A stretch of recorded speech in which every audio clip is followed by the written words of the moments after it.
Hello everyone. This is the first lecture in our seventh week, right? And we are still a bit behind the schedule.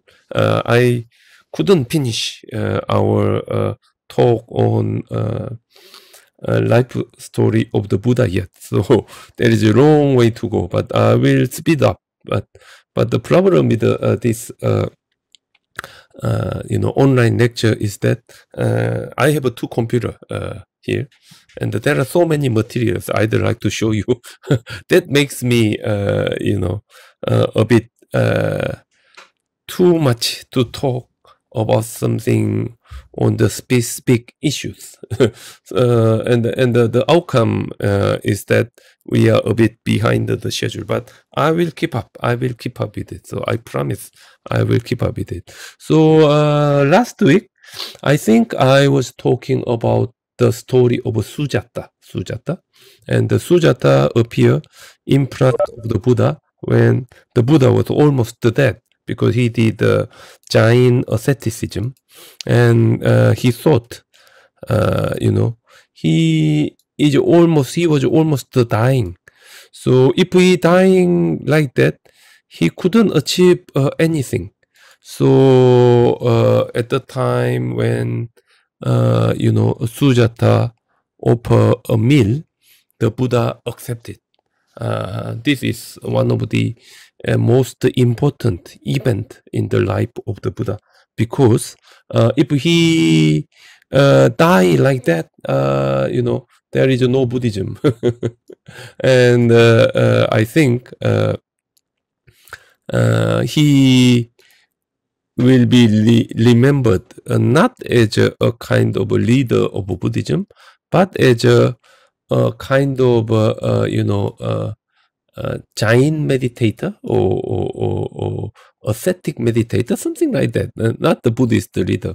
So this is the moment, I think, this one, Sujata's offering of the food, and Buddha accepted. So that's the moment when Buddhism actually start. That's the moment when the Buddha changed his direction, from the asceticism to the meditation, So during the time of the Buddha, there are two kinds of meditation spread around the people there, and the one mainstream tradition could be asceticism. It's a hush ascetic practice, suppressing your body, and your spirit become very clear. For example, Indian people, when they clean their clothes, they put the cloth in the water and they hit the cloth, to the rock and to the stone and so on. So as much as they can hit their cloth into the stone, the cloth will become clean and become very clear. Become very clean. So the main idea about Indian asceticism is that, as far as we deal with our body very harshly, we suppress our body, our spirit become very clear. Our spirit is a kind of a slave of our body at the moment. If we suppress our body, through suppressing our body, our spirit become, liberated. Something like that. That's the main idea of hush asceticism. That's the one way to do it. And another one is what the Buddha decided to do. It's a mild meditation. Mild meditation. Do not suppress his body. Suppressing the body is one way to do the meditation, but the aim is not suppressing our body, but achieving spiritual, freedom, achieving spiritual direction to somewhere we aiming at. So that was called mild asceticism. So this is the moment the Buddha gave up into the ascetic direction, and then he had another thought, and he changed his direction from asceticism to mild meditation. Mild meditation. So he here, as you can see, the Buddha there, he choose mild meditation. So he just threw away the plate he received from who was it? The Sujata, and then he was moving into different direction. I have to say. So where is it? So he just threw away his plate, and one of the liver, serpent took it and built the Buddhist temple in the underworld. So this is the second Buddhist stupa built, not in the heavenly world, but in the underworld. Not in the human world, but in the underworld, done by Serpent King. And then the Buddha moving into the place where he become liberated. So this is the tree. This tree, we usually call it as a Bodhi tree. Bodhi tree. And on the way he is going there, he met a poor grass cutter. And this grass cutter offer some kind of a cushion, rice seed or something like that as a cushion for the Buddha to achieve liberation, and the Buddha accepted. This is a good punya, great punya he can actually accumulate. And then the Buddha received the offering from the poor grass cutter. This grass, he just put it as a cushion under the Bodhi tree, and he was sitting down. So while the Buddha was sitting down, the Buddha made up his mind, kind of resolution, 굳은 결심, which is that I will not stand up and go away until I achieve the ultimate reality. I will not stand up and go away until I solve the problem of the death. I will not stand and go away until I discover the way, the end of all the suffering, human beings all has got. So he just sit there. And the method, I'm going to talk about it in the next section, meditation. Mild meditation. So the Buddhist meditation together with the asceticism, so that sort of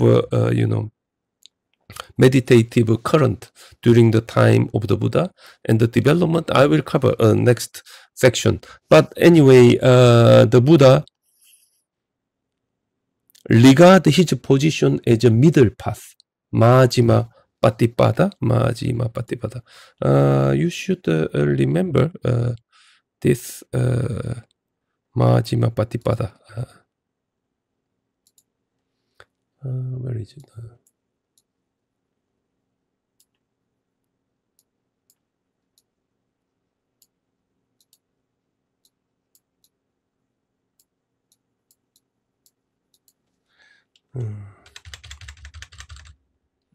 So Buddhist way to do religious practice was called Majjhima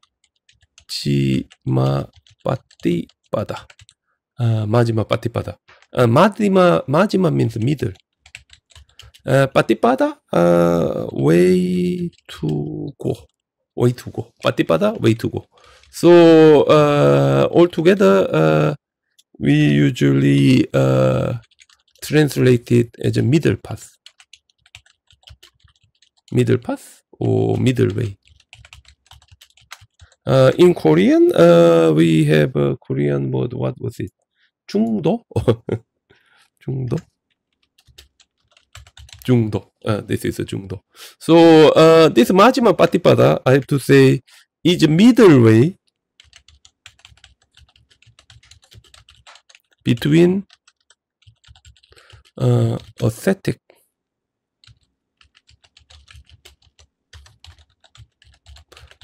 practice and the secular life.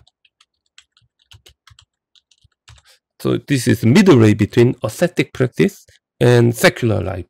So middle place between ascetic practice and secular life. In Buddhism, we usually call it as a 8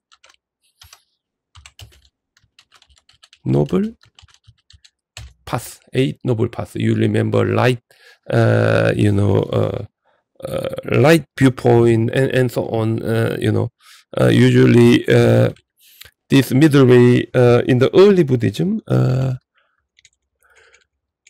systematized as 8 noble paths, which you can see in many of the Buddhist terminology. 8 noble paths of the Buddhism. So 8정도, or there are many explanation on light view, light resolve, light speech, light action, light livelihood, light effort, light mindfulness, light concentration, all together made up 8. So that become a Buddhist method. So he, for the first time, try this method, while he was sitting under the Bodhi tree,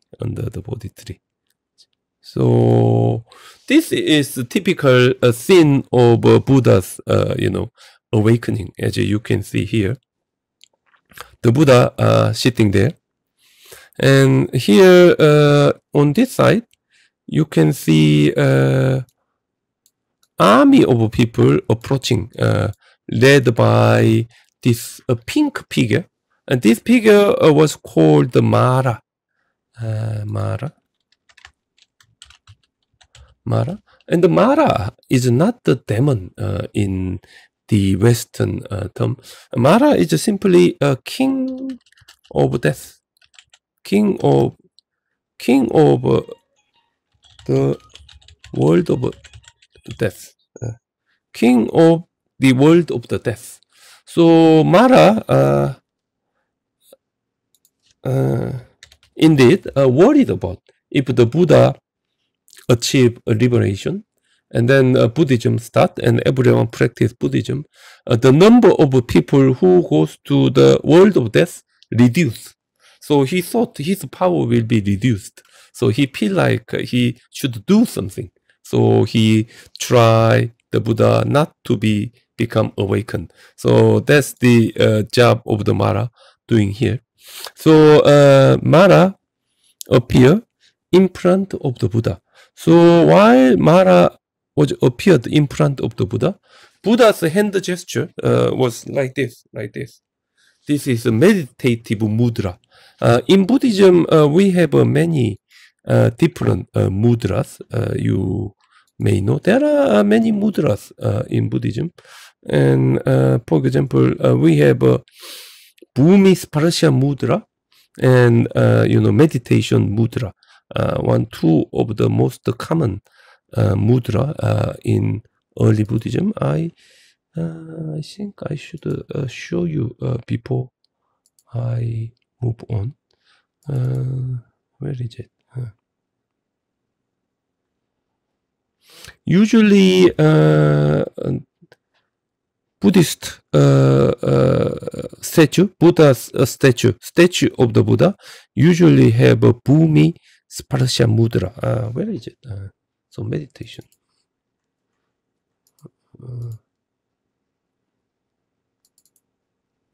So this is one of the Buddha statue doing Hoshi asceticism. As you can see here, two hands, something like that. This is a typical meditation mudra. So any Buddha statue has got this kind of hand gesture mudra. This is a meditation mudra. There are many of the meditation mudras. So that's the meditation mudra. But where's your Sukhothai?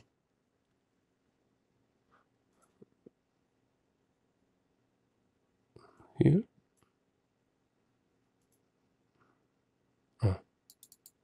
But a typical Buddha statue, you can see it in Thailand, is different. So as you can see here, this is Bhumi Sparasya Mudra. I'm going to explain to you later. But as you can see here, the Buddha, while meditating, he was intervened by Mara. And in order to subduing the Mara, he calmly have his one hand facing to the earth. That's the Bhumi Sparasya Mudra. So this mudra, we call it as a Bhumi Sparasya Mudra. Mudra means the hand gesture. Hand gesture of the Buddha, touching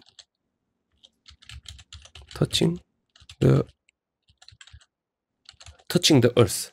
Hand gesture of the Buddha touching the earth. So in Chinese, chokji-in, or earth touching mudra,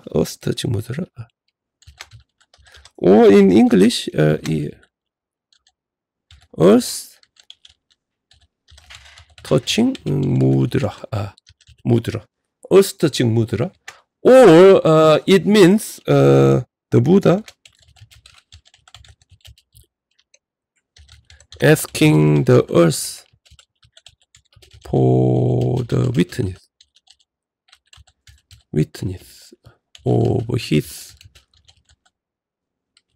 previous good action.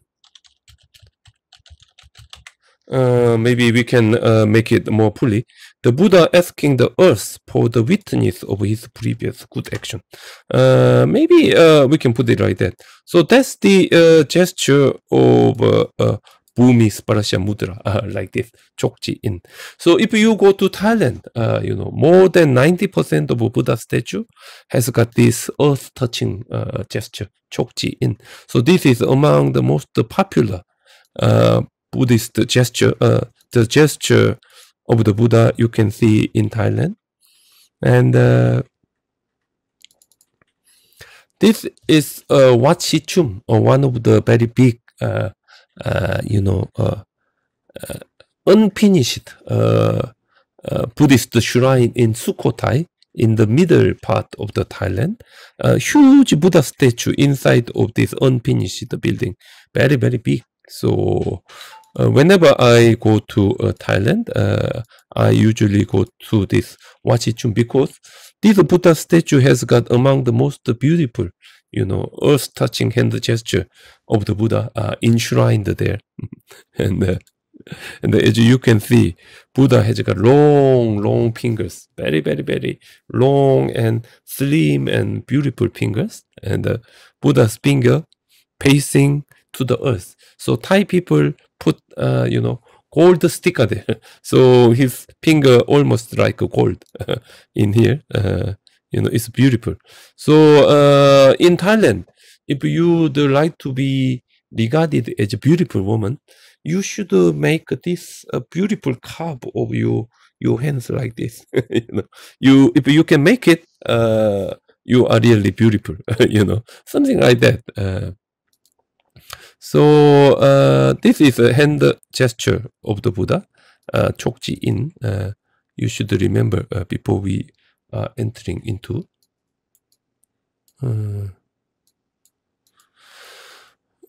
So when the Buddha was sitting, here, army of Mara appear, and the army of Mara said to the Buddha that, you are sitting under the Bodhi tree, and that place was a holy place. The place where the Buddha was sit, we usually call it as a diamond seat. So only worthy people can sit there. So if you cannot demonstrate, if you cannot,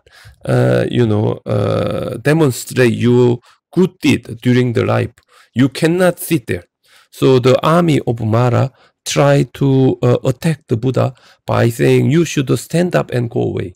But as I said to you before, if the Buddha was standing up, go away, his all effort become useless, because the Buddha had a determination.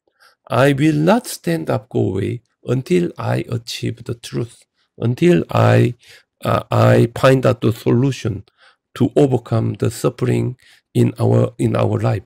So standing up, go away means the Buddha gave up his religious direction. So the Buddha, while attacked by the army of the Mara, worried about his situation. And then the Buddha decided, okay, if I was alone here, nobody can help me, then the great earth, the earth can help me. So he was asking the earth for the witness of his worthy life, not in this present life, but in the previous life. According to Buddhism, we are reborn again and again and again for long time. We are reborn again and again and again. This present moment, if the Buddha cannot demonstrate his good deed, he can talk about his good deed in the past life. So how he can demonstrate it?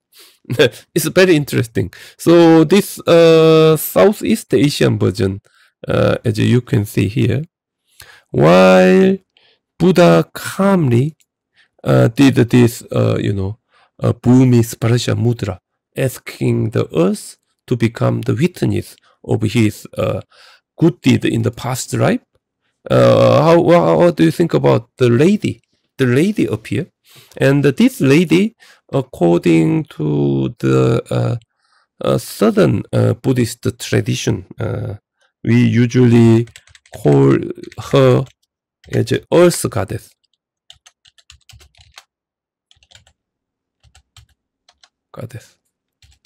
Earth goddess. Jimoshin in Korea. Jimoshin in Korea. So, in Indian, Southeast Asian tradition, the earth belongs to female.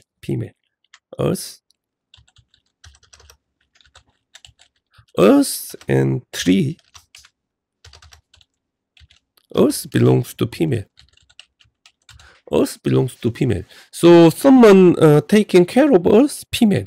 So the head of a female spirit is earth goddess. So in Thailand, this earth goddess was called Me Pratorani. Me Pratorani. The name of this earth goddess was Me Pratorani. We simply call her as a Torani. So this Torani, what do you think of what she was doing here? What do you think about that? She was winding her hair. Winding her hair. Winding her hair. So when we winding our hair, after washing our hair, our hair has got a lot of water, and we are winding, something like that. Winding her hair.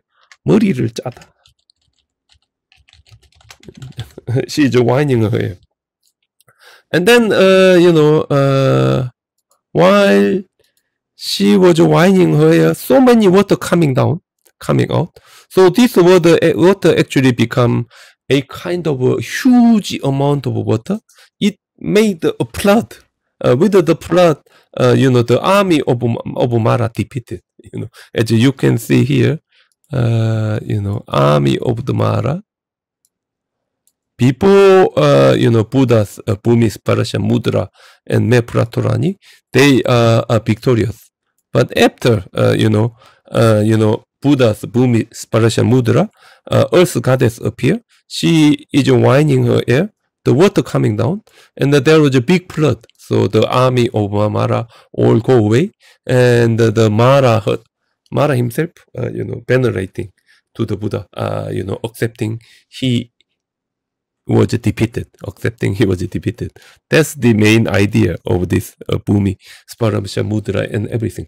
So it's very interesting. It's very interesting. And so anybody who saw this, it is not easy to understand. But as I said to you that, in Indian tradition, if you donate something, they usually pour water on the ground. For example, if you go to the Greece, if you go to the Turkey, when young couple get married, they just hit the grass cup into the ground and break it. So when the grass become broken, we cannot recover once broken. We cannot recover.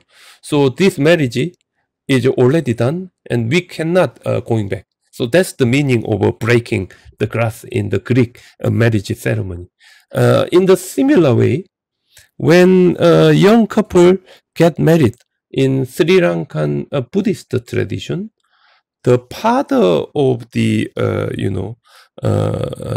father of a newly get married woman pouring water on the hands of the man, newly get married man, which means before the marriage, the daughter belongs to the father. But once they get married, the ownership of the daughter, I'm sorry about the saying ownership of the daughter going from the father to the newly married husband. So when they pouring water, we cannot recover. So pouring water means transfer of ownership from the one who is pouring water to the other person. So in India, pouring water means dana, giving in English, or in Korean, boshi dana. So giving gift to the Buddhist temple, giving gift to the poor people, giving gift to someone who needs something. That was called the dana. So anytime when they do the dana, they are pouring water. So in the previous life, the Buddha had so many previous life. During his previous life, he did lots of good action, which means dana. So whenever he donates something, he was pouring water. So while he was pouring water, Earth goddess, accepted the water and preserved the water in her hair. So with that small hair, she preserved all the water the Buddha poured during his previous life. And then when the Buddha asked the Earth goddess to demonstrate my good deed in the past life, the Buddha, the Torani, just winding her hair, and it become big flood, and all the army of the Mara just disappear. That's the Southeast Asian interpretation on the subduing the army of the Mara. So this is very interesting for me. I wrote an article about the difference between Southern Buddhism and Northern Buddhism.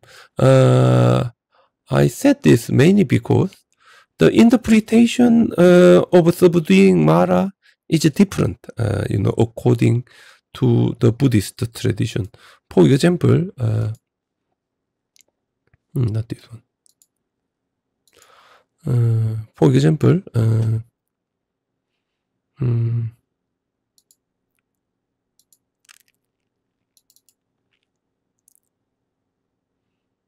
Korean version, for example, subduing Mara is this one. Is this one? This is the Korean painting on Bhumi Sparsha Mudra. So here in the bottom place, can I make it bigger? Here in the bottom place, the army of Mara approaching to the Buddha. So the aim is to disturb the Buddha achieving enlightenment, and the three daughters of the Mara seducing the Buddha, but the Buddha never respond. So three daughters, beautiful daughter, reveal their real face, ugly face. So the Buddha overcome, and then here very interesting. The army of the Mara and the Buddha had a game. So in this game, the Mara said, my army, they are trying to move this water jar through, it is a group game. They try to move it, and the Buddha, with the supernatural power, the water jar never move from there. So the Mara said to the Buddha that if my army can move this water jar, you should stand up and go away, which means gave up enlightenment. But whatever they try to do, they cannot move this water jar. So finally, the army of Mara tried to attack the Buddha. So in that moment, you can see here, the Buddha had a Bhumi Sparsha Mudra, touching earth posture. When the Buddha did a touching earth posture like this, instead of a female goddess appear in East Asian Buddhism, China, Korea, Japan, the army of underworld just appear, and they destroy army of Mara. As you can see here, the army of Mara, their head was cut off, their hands and their body part and so on. It's a bloody conquest of army of underworld. Just appear in front of the Buddha. They just destroy. It's a bloody enlightenment in East Asian tradition. Why is it different? It's very simple. Within the Southern Buddhist world, the earth belongs to female. So they can think of a female goddess. But in East Asian tradition, woman cannot, governing the underworld. Everywhere there was a man, it's a male chauvinistic society in China and Korea and Japan during the ancient time. So the approach is male chauvinistic, army versus army. So army of Mara versus army of underworld. So army of underworld appear and helping the Buddha destroy the army of Mara. So this is a Korean interpretation of the same event occur. But the similar, the thing underneath, all going the same. Indian tradition, as you can see here, where is it? Not this one. This one. This one is one of your paper, your handout from Borobudur. It actually represent very close mentioning of the Buddha's enlightenment appear in Lalita Vistara. The third step, Buddha's biography. It was actually said.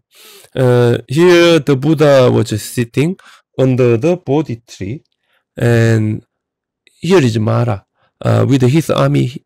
They attack the Buddha. How they attack? Shooting arrow. You can see here this one. This is a bow. They are shooting the arrow. But while they are shooting the arrow, with the power of the Buddha, all the arrow become lotus flower in front of the Buddha, peacefully coming down. They all peacefully coming down. So after the attack of the Mara, the Buddha become a bit upset, and the Buddha did this. What is it? Bhumi Sparsha Mudra. As you can see here, one hand in the meditation posture, the other hand pointing to the earth. When the Buddha had this, Bhumi Sparsha Mudra, there was an earthquake, very, very strong earthquake for 7 times. So all the army of Mara frightened, and then they all go away. So that's the Indian, interpretation of the, enlightenment or winning of the Buddha. So what kind of thing he overcome? What kind of knowledge he has got? I will talk about it in the meditation section. But anyway, he become enlightened after that. So he achieved ultimate reality.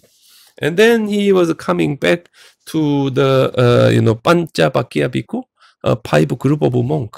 He was coming back. I skip some part. Maybe I will do that before I'm moving there. Sorry, I'm just going back a little bit.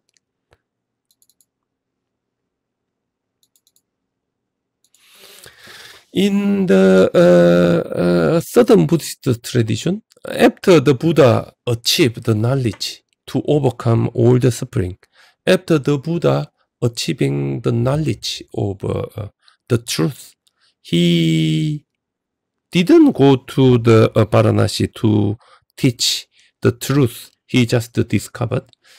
Instead, he stayed in that area for 7 weeks. 7 weeks.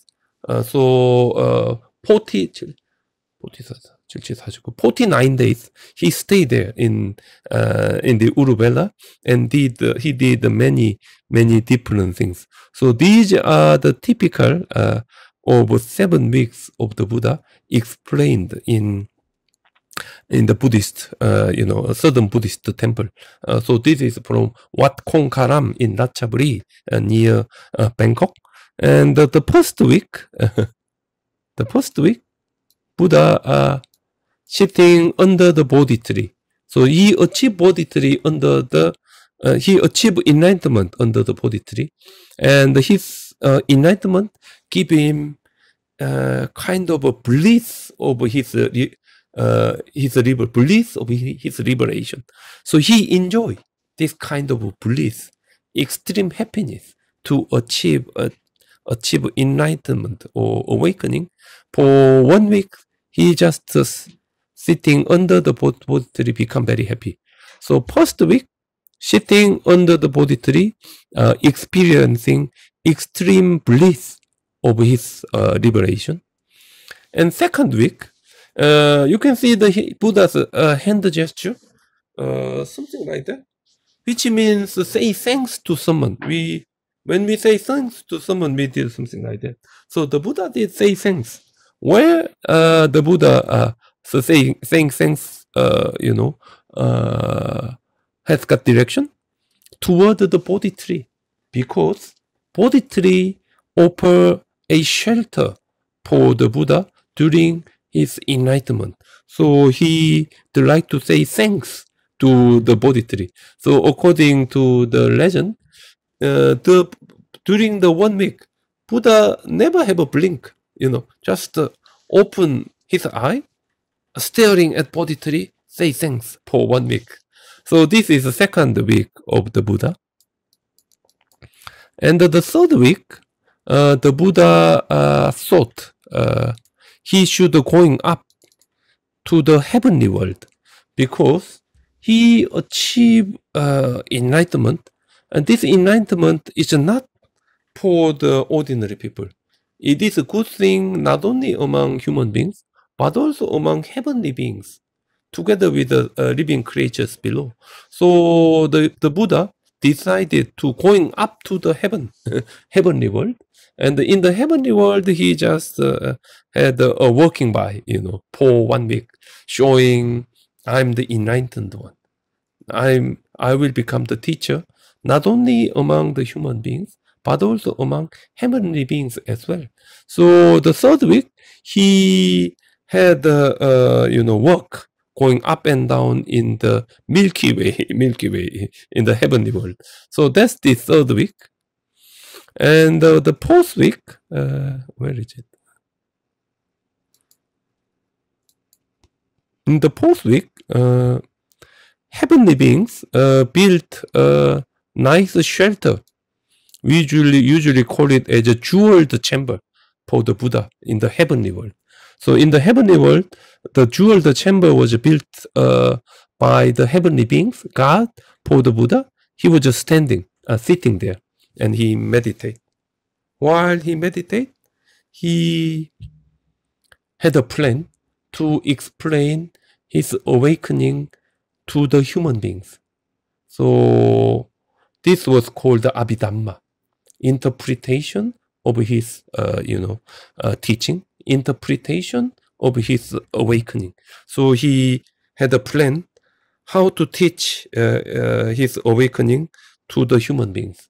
So that framework later become Abhidhamma. So the first teaching of the Buddha, according to the Southern Buddhist tradition, is not Agama, not for noble truth, not for dependent origination. It actually was what was it? Abhidhamma, according to this tradition. So this is the fourth week. First week, second week, going up, third week, this meditation fourth week. In the fifth week,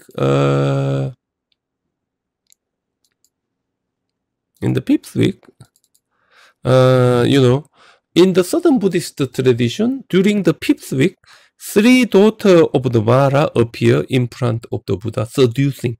Each of the daughter representing Raga, Dosa, Moha.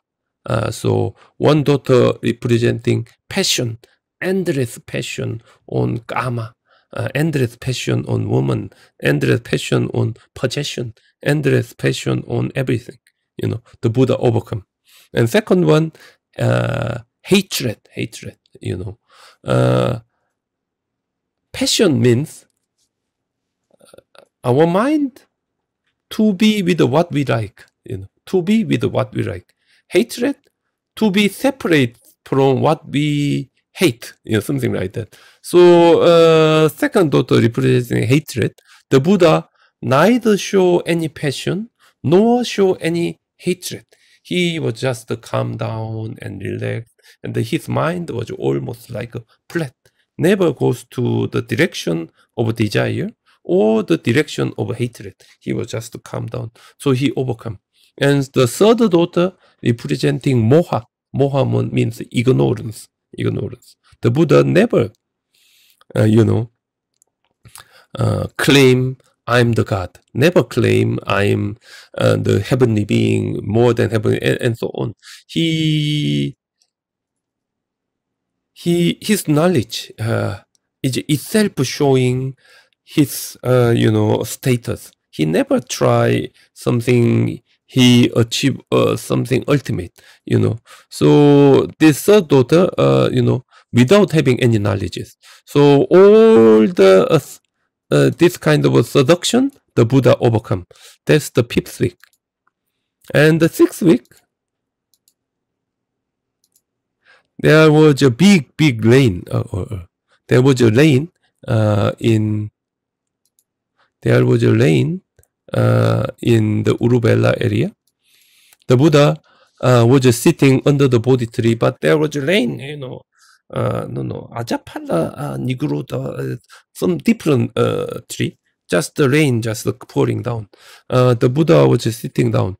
And then one serpent king, the king of a snake, called Mucharinda, just appeared in front of the Buddha. And this Mucharinda coiling his body for 7 times to protect the Buddha from the rain, from the cold, from the mosquito, and so on. So this story actually show the Buddha's enlightenment was a good thing, not only among the human beings, but also among the animal world as well. All the animals, they knew the Buddha achieved something very good. So usually this 6 week in southern Buddhist tradition represented like this kind of Buddha statue. The serpent king have a 7 7 times calling his body and protecting the Buddha, There are many of this kind of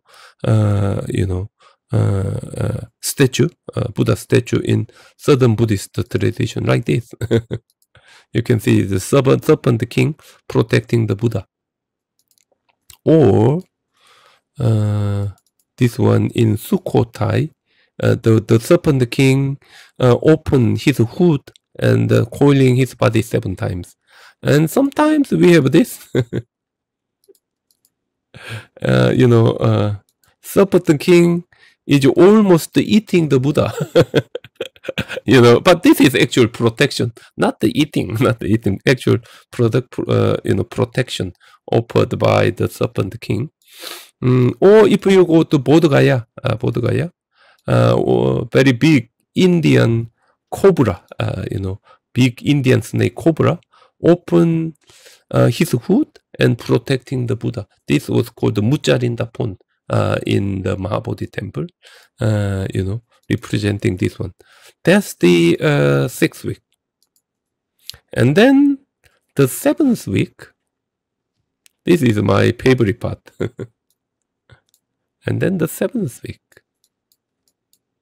this one.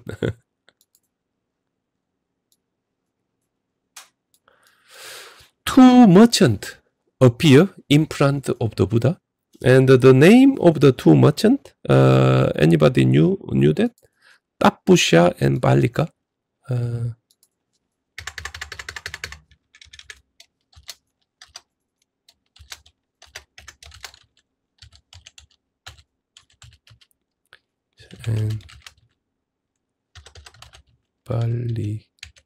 Tapusha and Balika. Two merchants appear in front of the Buddha. And they offer meals to the Buddha. So you remember before then, the Buddha had a meal offered by Sujata. So 49 days, he didn't eat anything. He might be extremely hungry. And then two merchants appear in front of the Buddha, and they offer bowl of honey, together with I think rice, together with the rice, or some kind of bread, bowl of honey and rice. I think bowl of honey and rice, and the Buddha accepted. So these two, Tapusha and Balika, become the first Buddhist lay follower. So two merchants become two of the most important, the very first Buddhist follower. And according to the southern Buddhist tradition, these two came to India from Myanmar. Nowadays it's a Yangon. It is previously called as Rangoon in Myanmar, southern part of Myanmar. And according to the northwestern Buddhist tradition, these two merchants was from Hada in Afghanistan, the borderline between Afghanistan and Pakistan. They are merchant, do some trade with the Magadha area. But one of the most important thing is that the first Buddhist lay disciple, they are merchant. So city merchant become Buddhist lay supporters. So Buddhism, as I said to you, religion of city merchant. I have to say, religion of a city merchant. So this is very interesting because where is it? I think I should explain this. So this is a Tapusha and Balika appear in front of the Buddha offering the meal. And during this time, the Buddha didn't have a pata, the bowl through which they can accept the food. So the Buddha thought, Tathagata cannot accept the food with the hands like giants. So he chose a middle path. He should do something different from giants. So he feel like he need a pata. And then 4 guardian kings, each made their own bata. They each made their own bowl to accept the food with the stone. They just appear in front of the Buddha like that. So Thai mural painting, you know, like that. The Buddha thought, I cannot accept the food with my hands like a giant. I should do something different. Then the 4 guardian king appear in front of the Buddha with their own, own bata. So there are 4 batas. 4 batas. So East Asian tradition, like Korea, if you go to a temple stay, while you are eating something, you have 4 bowls, symbolizing 4 batas, 4 bowls offered by 4 guardian kings. 사천왕.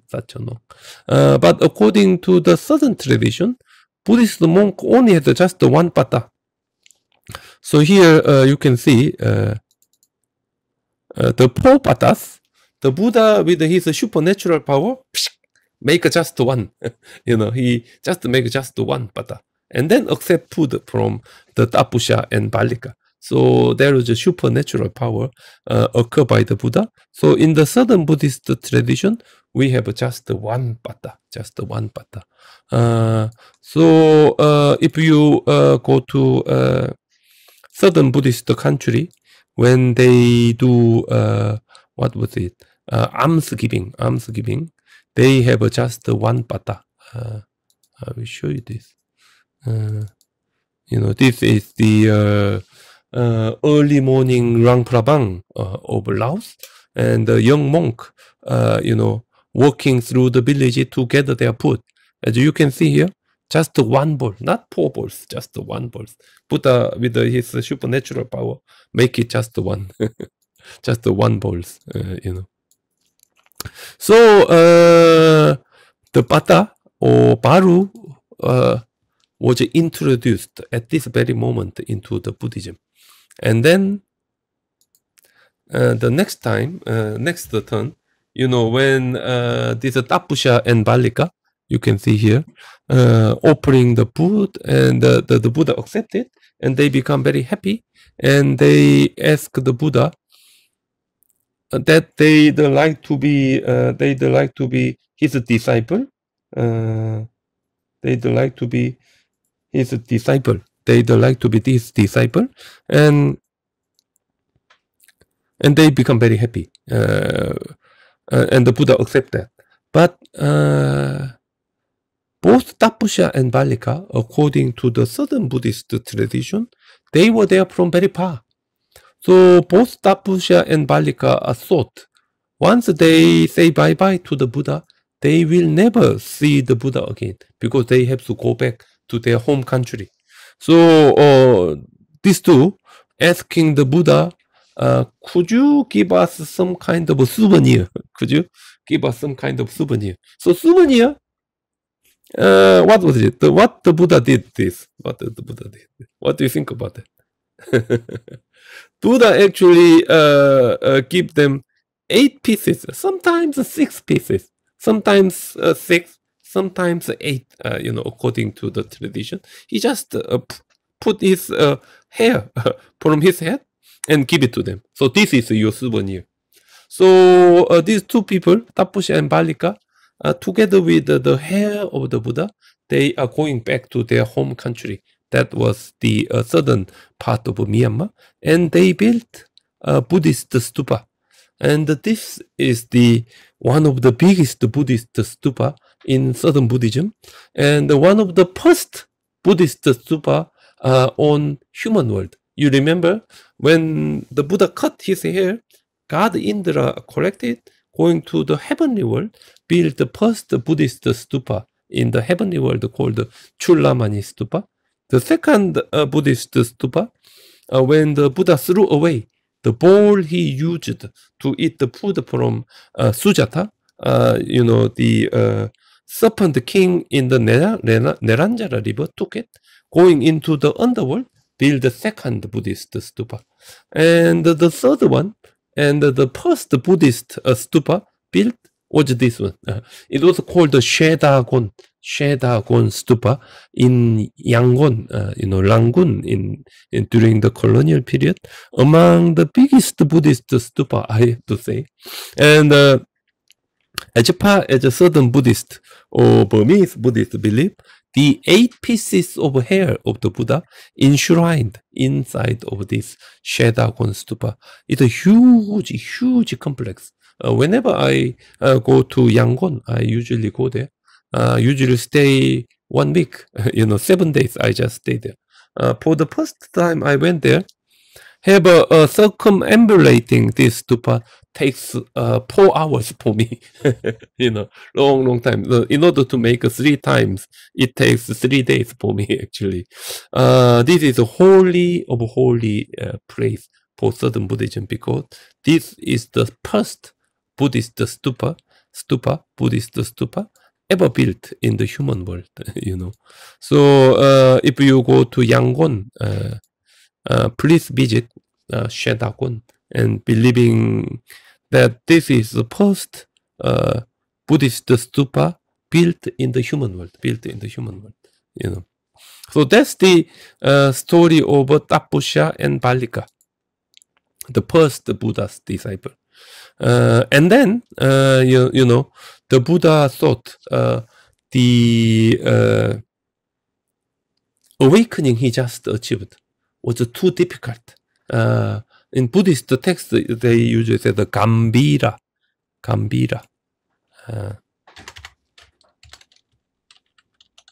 Gambira is an adjective meaning very deep, which means not easy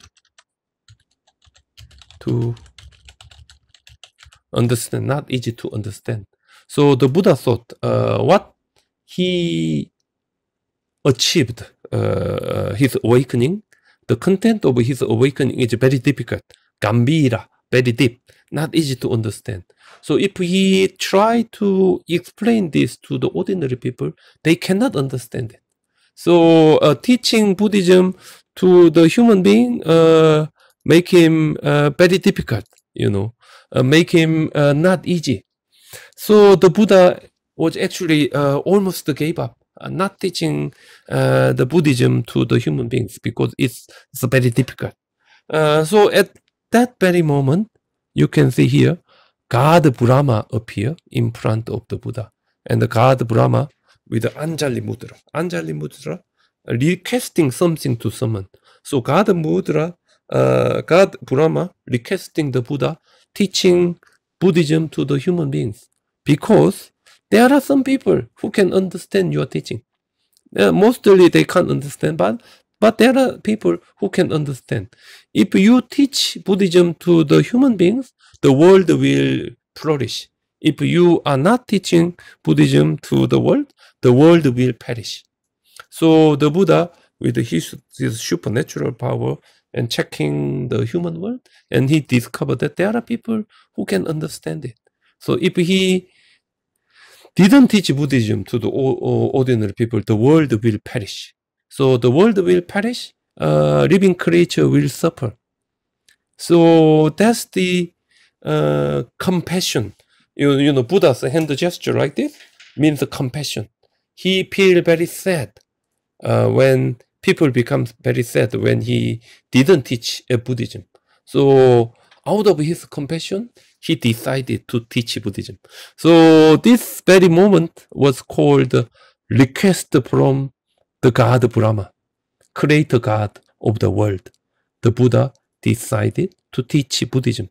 So this is the moment at the end of 7 weeks, at the end of 49 days, the Buddha finally decided, okay, I will teach Buddhism to the human beings.